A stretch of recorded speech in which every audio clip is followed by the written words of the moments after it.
और अब बात करते हैं हरियाणा में लगी चुनावी होड़ की। हरियाणा में इंडियन नेशनल लोकदल के चुनाव प्रचार की कमान इस बार कमोबेश अजय चौटाला की पत्नी नैना और बेटे दुष्यंत चौटाला के हाथों में।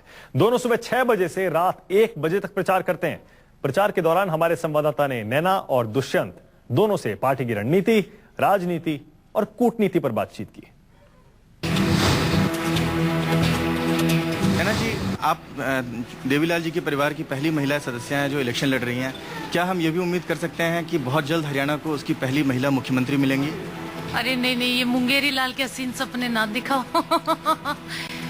महिला प्रत्याशी हूँ और जो जिम्मेवारी मुझे डवाली की दी गई है मैं वहीं तक सीमित हूँ। बाकी मुख्यमंत्री का सवाल है वो फर्स्ट और लास्ट चौधरी ओम प्रकाश जी चौटाला ही है।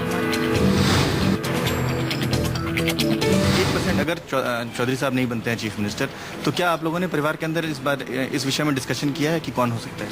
वो फैसला चौटाला साहब के हाथ में है। वैसे तो 100% वो ही मुख्यमंत्री बनेंगे, बाकी पार्टी फैसला करेगी इस चीज का, ये मेरे हाथ में नहीं है सब। अगर आईएनएलडी की पूर्ण बहुमत खुद नहीं आती है तो क्या आप अलायंस के पार्टनर के रूप में भारतीय जनता पार्टी या किसी और पार्टी से बात करने के लिए ओपन है? हमारा बहुमत आएगा, 100% बहुमत आएगा। नैना चौटाला के बाद कुछ इसी तरह के सवाल हिसार से सांसद दुष्यंत चौटाला से भी पूछे गए। दुष्यंत इस विधानसभा चुनाव में उचाना से उम्मीदवार हैं।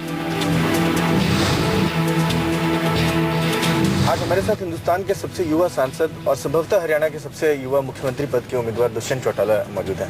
दुष्यंत, अटकलें लगाई जा रही हैं कि सबसे युवा सांसद बनने के बाद आप हरियाणा के सबसे युवा मुख्यमंत्री बनने के भी दौर में हैं। इन अटकलों पे क्या कहेंगे आप? देखिए, जहाँ विधानसभा चुनाव लड़ने की बात है, जरूर जो जिम्मेवारी चौधरी ओम प्रकाश चौटाला ने जिस भरोसे के साथ मुझ पर जताई है उस पर खरा उतरूंगा। उस लड़ाई जीत कर चौधरी ओम प्रकाश चौटाला को उचाना की सीट देने का काम करूंगा। और जहां मुख्यमंत्री पद की बात आती है, हमारे मुख्यमंत्री चौधरी ओम प्रकाश चौटाला जी का रिसेंट जजमेंट था कन्विक्शन के ऊपर। उस जजमेंट के बाद थोड़ी सी लीगल मुश्किलें जो हैं आपकी बढ़ गई हैं, उस सूरत से आप कैसे टैकल कर रहे हैं? जहां लीगल जजमेंट है कि आप चुनाव नहीं लड़ सकते, जरूर आज चौटाला साहब चुनाव इसलिए नहीं लड़ रहे क्योंकि वो लीगल जजमेंट है, मगर उस जजमेंट में कहीं ये नहीं लिखा हुआ कि आप मुख्यमंत्री पद की या कोई डेमोक्रेटिक पोस्ट जो इलेक्टेड बाय ऑफिशियल है उसकी शपथ नहीं ले सकते। वो आप ले सकते हैं। एक तरह से हरियाणा में बीजेपी जो माहौल बनाने की कोशिश करी है वो नरेंद्र मोदी वर्सेस ओम प्रकाश चौटाला माहौल बनाने की बनाइए। मैं तो स्वागत करता हूँ। जो लोग कहते थे मोदी की आंधी है, आज उनको 90 हलकों में 100 सभाएं क्यों करनी पड़ रही है? अगर मोदी इतने बड़े दिग्गज हैं हरियाणा की धरती के लिए, तो क्यों नरेंद्र मोदी को 10 जनसभाएं करनी पड़ रही है? क्यों अमित शाह को 30 जनसभाएं करनी पड़ी है? क्यों राजनाथ सिंह जी, वसुंधरा राजे जी, शिवराज चौहान जी, वेंकैया नायडू जी, सबको हरियाणा की धरती पर लाकर छोड़ा जा रहा है? हमारे तो चौटाला साहब कैंपेन कर रहे हैं और अकेले चौटाला साहब इसका मतलब मोदी से ज़्यादा मेहनत कर सकते हैं, मोदी से ज़्यादा प्रचार कर सकते हैं और मोदी से ज़्यादा लोकप्रियता है हरियाणा की।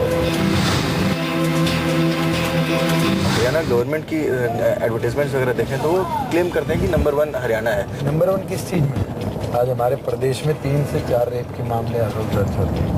एक साल के अंदर 18,000 से ऊपर महिला उत्पीड़न के मामले। दिन दहाड़े हमारे व्यापारियों को लूटा जाता है, उनकी पूरी माफी करती है। अगर हम प्रदेश की बात करें तो आज लाखों की तादाद में युवा बेरोजगार बैठे, किसान के खेत को पानी नहीं मिलता और जब सूखे के कारण जब मुआवजा की बात आती है तो सरकार भद्दा मजाक करती है, 2 से 4 रुपए का मुआवजा देती है। 2 रुपए के चेक दिए गए हमारे किसानों को।